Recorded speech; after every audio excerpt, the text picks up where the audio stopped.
Okay, hi everyone, and welcome to another live session from the series How to Get a Professional Job in Australia. And this is live session number 148. Yes, you heard very well. 148 weeks that I'm here every week. That's my commitment with you guys, sharing content of value and useful information for your engineering qualification, validation, also how you can get your first professional job here in Australia, and other subjects about engineering. But first, for those that don't know me, my name is Gerson Ida. I'm the founder of the website www.engineersinaustralia.com, a website that I created, believe or not, 3 years ago. Yes, this week marks the third anniversary of my project, Engineers in Australia. And I'm very happy with that. I thank you guys very much for that, for all the support. Without you guys, without your support, without your audience, obviously my project is not going ahead and it's not successful. So thank you guys very much. 3 years, it's a milestone that I celebrate, and I thank you guys very much. And couldn't be different. Today, Sunday, or tonight, Sunday, I will talk about a very important topic. A lot of people ask me again, and they send me questions pretty much every week, every couple of weeks about curriculum vitas. Because the challenge is to get a job here in Australia as an engineer. Even though the market is very hot, but still, you still need to put some effort and make sure that your CV is up to standard, because if it's not, the employer or the recruitment agency is going to be unlikely to get you to a professional interview. And also, if you haven't joined my Telegram group yet, I've got a Telegram group called Engineering Qualification Validation with almost 800 members, and it's all free for you to join. If you want to join, I will copy and paste the link now.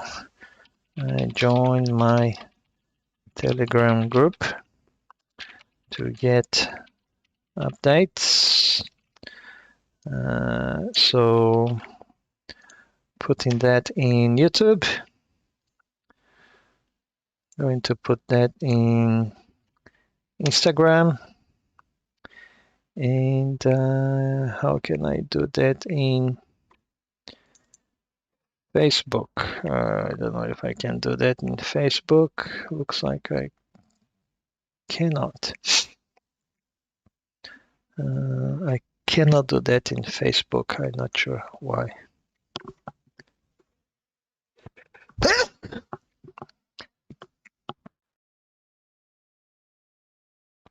Sorry guys, I don't know if I sneezed with you or not. I tried to put in mute. And I don't know how I can do that in Facebook. Is not really allowing me to put comments here. That's interesting.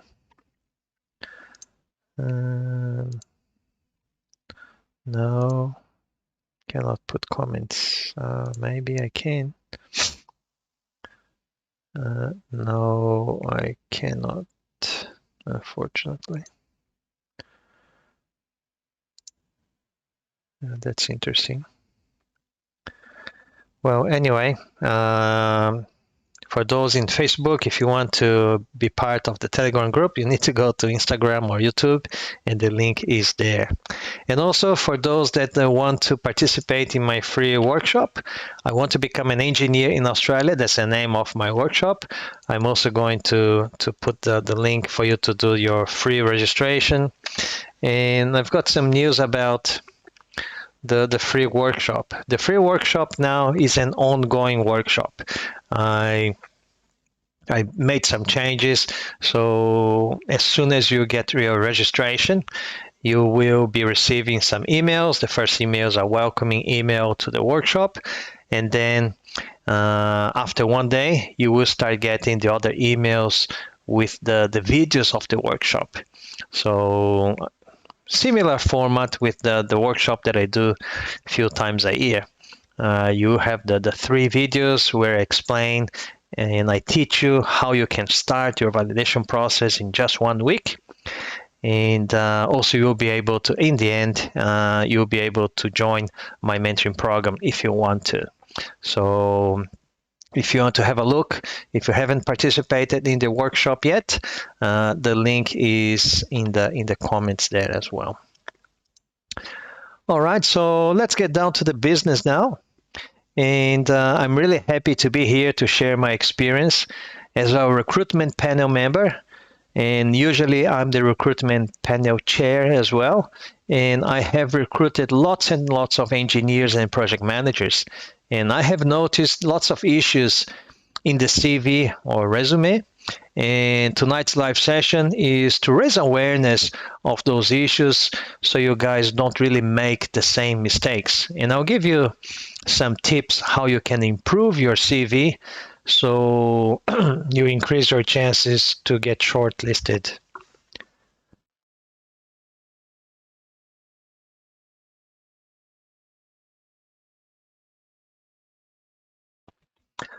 Sorry.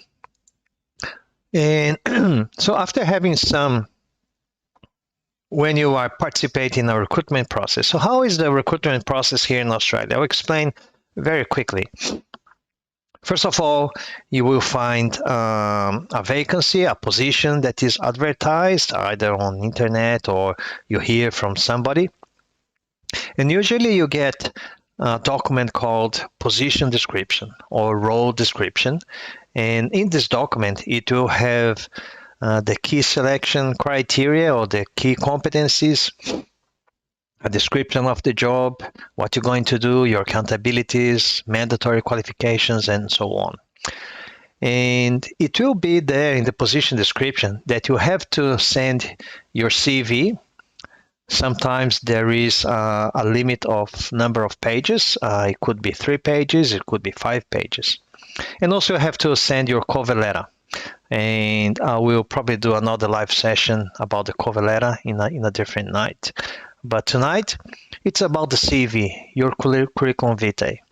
And in Australia, the format of your curriculum vitae is going to be different from, for example, I'm from Brazil, and it's been obviously a while that I don't apply for a job in Brazil, so I don't know how it is today.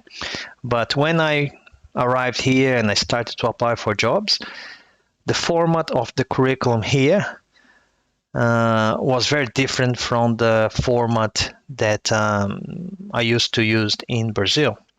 So no wonder why I was applying for jobs and I was not getting even a phone call. I was not getting shortlisted for interviews.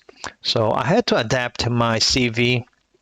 And obviously today I'm very experienced in writing my own CV and also analyzing the candidate CV. So the recruitment stages, as I said, usually there are some different steps or stages. The first is the curriculum analysis, and then that's what the recruitment panel members, they will do. They analyze the curriculum, they will analyze the cover letter, and sometimes they give a call to the candidate. Usually it's the recruiter first contact. Sometimes obviously that candidate that drew some attention, the recruiter or the panel member will give a call and ask some questions. And depending on the position, especially the higher level positions, you will need to do some psychometric tests. In some positions, employers are requesting this test. And in other cases, companies are also asking for a video interview. I've done that already, that they send you an app on your mobile, and then you do a video interview answering some questions. And when you submit that video interview, it will be analyzed by the panel. And then usually the panel will shortlist a number of candidates for the professional interview. And then there will be the interview itself. And after the interview, Usually the panel will check references for the successful candidate and sometimes for the meritorious list as well.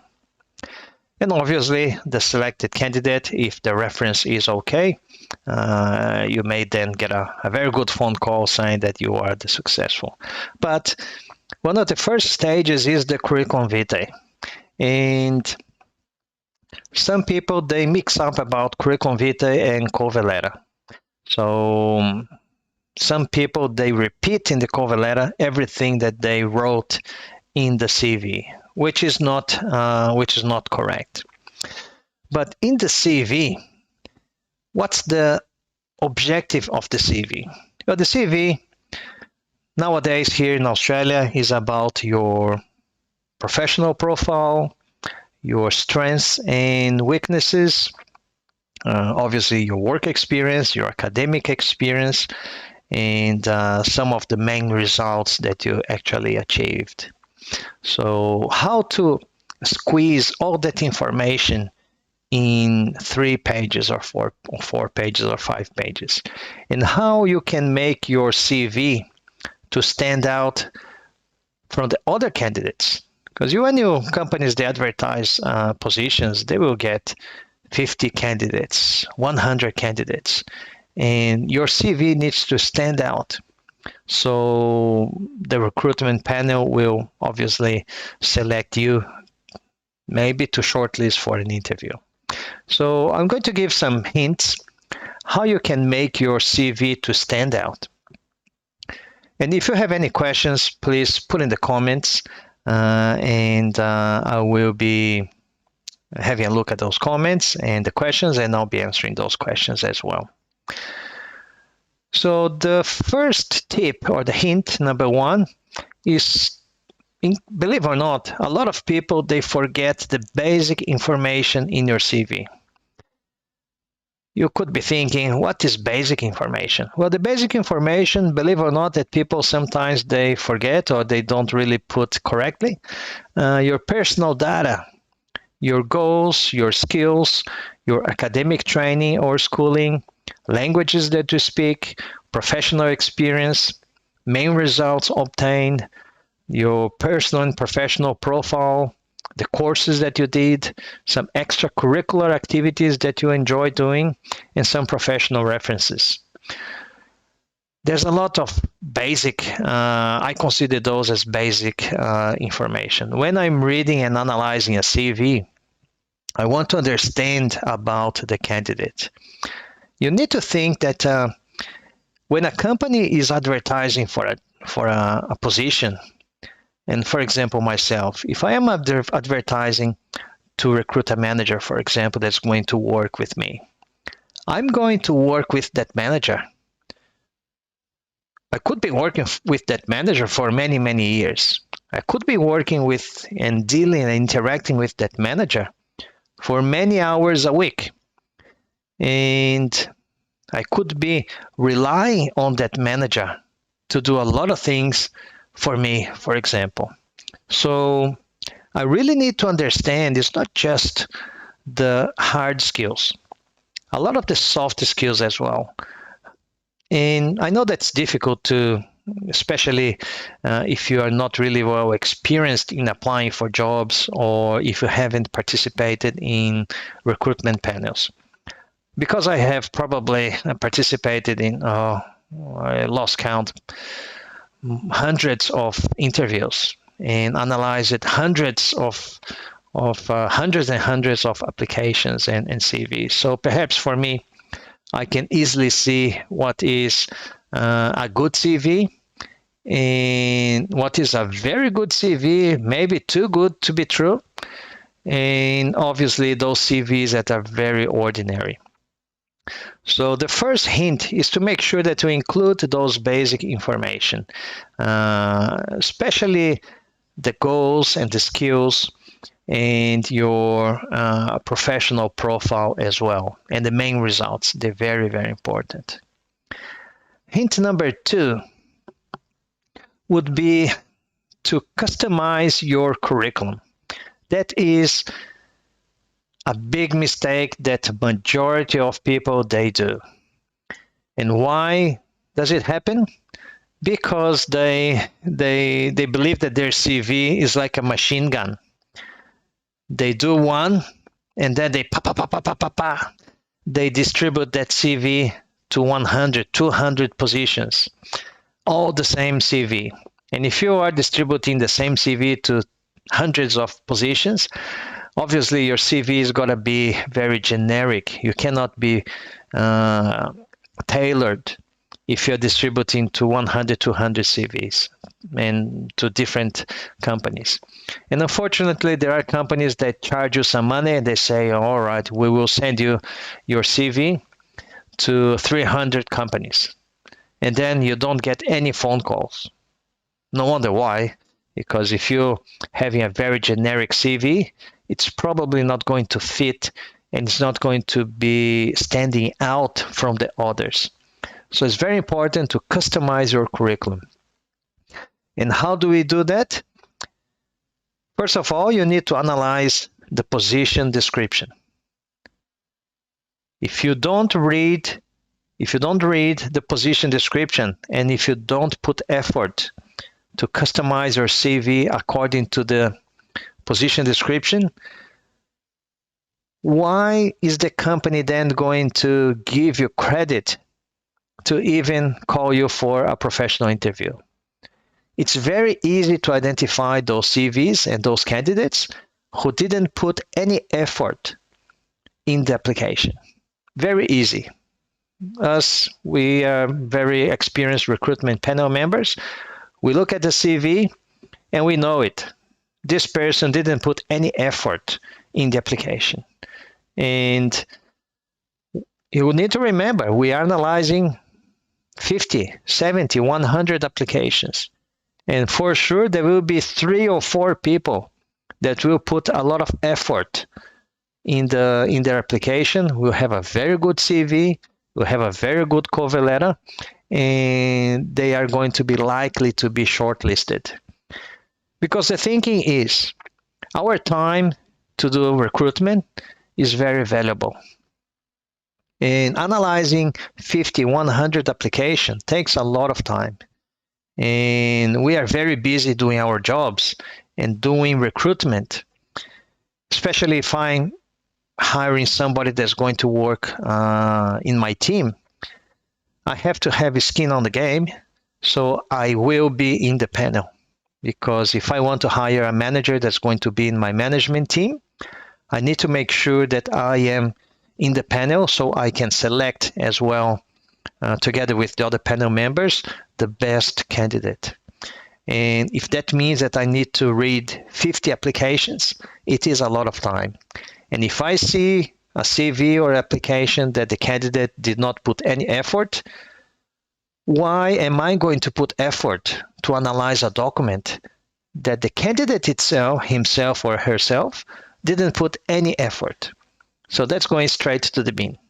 No, because I don't have time to analyze documents where candidates are not interested. And be sure that the other companies, they probably do the same. They will identify candidates that didn't put any effort in their application, and their application is going straight to the bin. So you need to put some effort. And to customize your CV is showing that you put effort. How do you do that? Well, you will research about the company, you will address what is written in the position description, and you will, especially the key selection criteria. In your CV, there will be, especially if you have lots of experience. I have lots of experience in different areas. But if I am applying a job for a particular field, I'm not going to put everything in there because a lot of the experience is going to be irrelevant to the position. So I'm just going to put my experience, which is relevant to the position. And that makes my CV customized. If the CV has lots of experience that has nothing to do with the position that I'm applying for, it demonstrates to the panel members that I didn't put a lot of effort in customizing my CV. So I never do that. I'll have a look if is there any question there. And no question. No question there in Facebook or Instagram. It's all good. The other hint that I'm going to give to you guys is when you are including your results, let's say that you are going to put a work experience. That you are, let's say you are applying for a civil engineering job in a bridge structural field. So, and if you have worked in a company and you did bridge design, for example, make sure that you put some results, but evidences of that achieved results. And how do you do this? Describe a project that you did.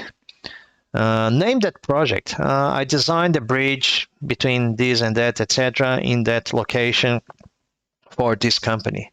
And the bridge was this many spans, was in reinforced concrete or pre-stress or steel or timber, whatever. And evidence that. Use real examples to demonstrate the results that you achieved. What other results? Maybe you can put results that because of your design, the structure was more efficient. You managed to have a linear section, so you saved material, or the constructability was better, or the safety in design that was better as well. It met the expectation from the customer or exceeded the expectation of the customer. So include some of the results that you achieved in that work experience. If you have KPIs or if you had KPIs that you want to demonstrate, perhaps it could be a good idea as well. One thing that it's important in terms of the results achieved, especially when you're applying for engineering jobs, it is interesting to divide the results achieved in the specific area that you're applying for. For example, as I said, if you're applying for a bridge design job, make sure that you include some results in there. And also results that you achieved in other correlated areas, especially using your soft skills, such as management, business, strategy, or other technical related areas. You need to remember that nowadays companies, they are recruiting not just considering your hard skills, which are the technical skills, the skills that you were taught at university. For example, if you're an engineer, your hard skills are your technical skills. But also companies are recruiting for soft skills, positive attitude, initiative, resilience, emotional intelligence, those sort of skills that they are very important. For example, when we are recruiting for our project managers, for example, we obviously would like them to have hard skills, technical skills, but also it's very important for us that project managers, they have very good soft skills.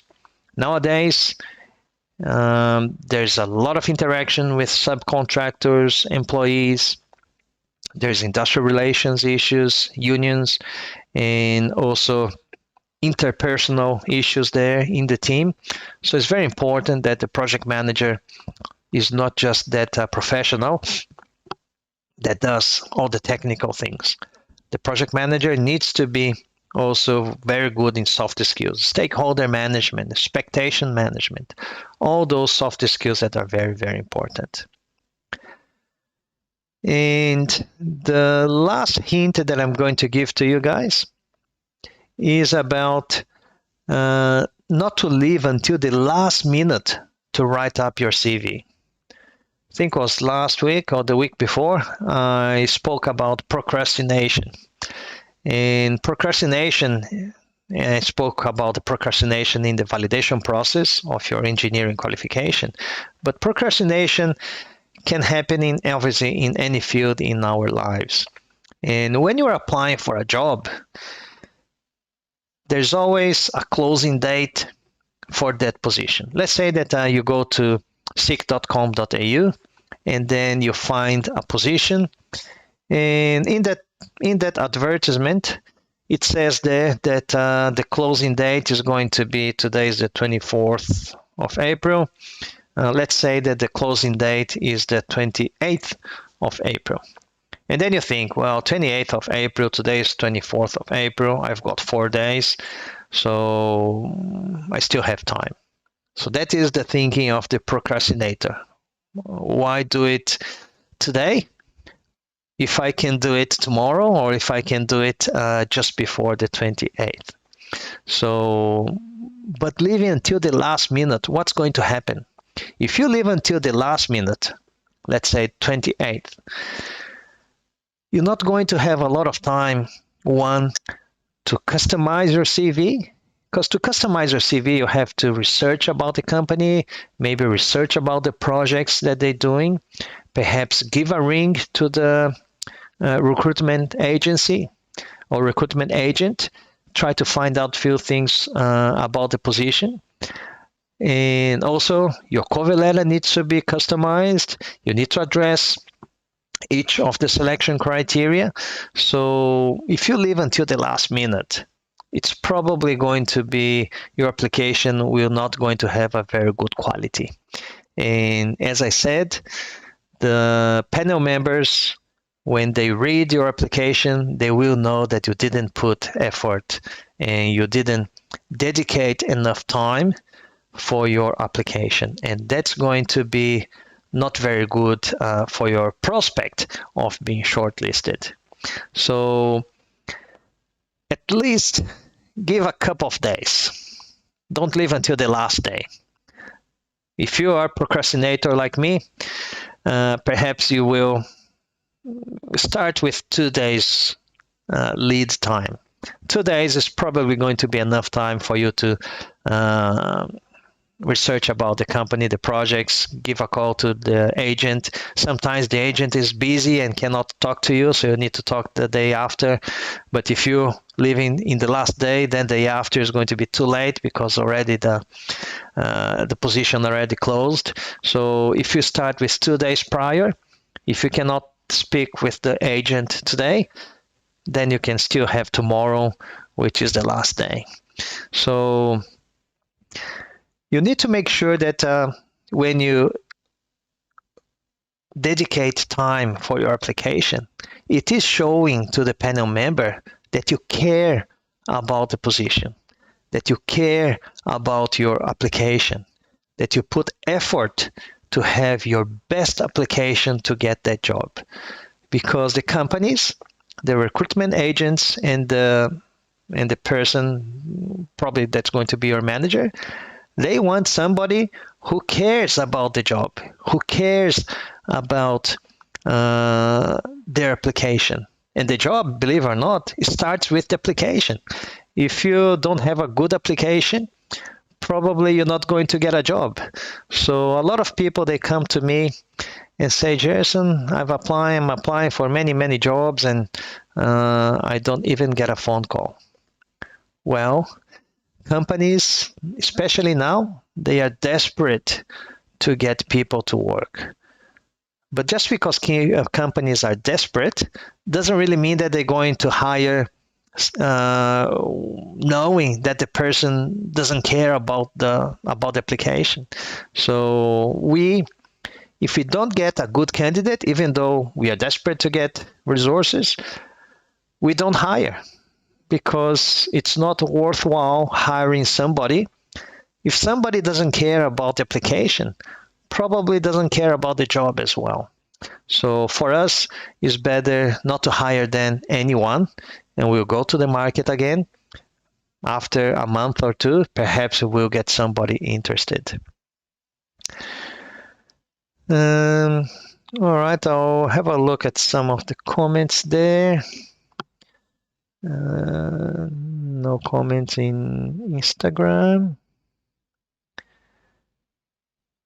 There's a comment there in YouTube. Elaine, always with great subjects and great tips. Yeah, thank you very much, Elaine. Thanks for your feedback. The positive feedback obviously motivates me to keep going, because obviously 148 weeks, it's almost 3 years doing live sessions every week, and that's my commitment with you guys. Regardless of how many people participate in my live sessions or view my videos, I am here and I will be here. If you don't mind, I would like to ask you to hit the like button. It helps the social media or the tools to distribute my video to other people as well. So it doesn't cost you anything. If you like the subject, if you like myself coming here every week, please hit the like button. And if you're not subscribed to my YouTube channel yet, I welcome you to visit my channel and consider subscribing. All right, so yeah, just conscious of time. I would like to thank you guys, and I hope that you guys enjoy the content. And I hope that the information about the curriculum vitae was useful for you. If you have other questions, or if you have any other suggestions about live sessions, please send me in the comments, or send me either in the YouTube, Facebook, or direct message in Instagram. And next week, probably going to talk about the cover letter, because I mentioned about the cover letter today. And I think next week I can talk about how you can, some tips to improve your cover letter as well. All right, guys. So don't forget that if you want to participate in the online free workshop, the link is in the comments, or those ones in Instagram. If you click in my the link in my bio, the registration page is there. It's free, and once you confirm your registration, I'm actually going to show you how to do that. So when you go to my website, that's my website, www.engineersinaustralia.com. Then you go to here, click here to register in the next free workshop, and then you to open up the registration page. Let's put, that's one of my emails. Let's say I'm living in Australia, I'm Brazilian, and then register now. And that's it. You just need to put your name and your email. And there are a couple of videos here. If you want to watch, there's actually in Portuguese and English. I just explained how complicated is email. And if you want to then join my WhatsApp group, I've got a WhatsApp group where I also share some information, and I send reminders about the workshop. So especially because the emails, they usually go to the junk mailbox. So I'm going to send the links to the videos, to the workshop videos in the WhatsApp group time to time. All right. And then also further down, if you want to join the Telegram group or visit my YouTube and Instagram and Facebook page, you're more than welcome to do that. All right. Okay, guys. I would like to thank you guys very much for that. And I hope to see you next Sunday, 8:30 p.m. Brisbane time. And I'm going to talk about how you can improve your cover letter. Thank you, and bye-bye.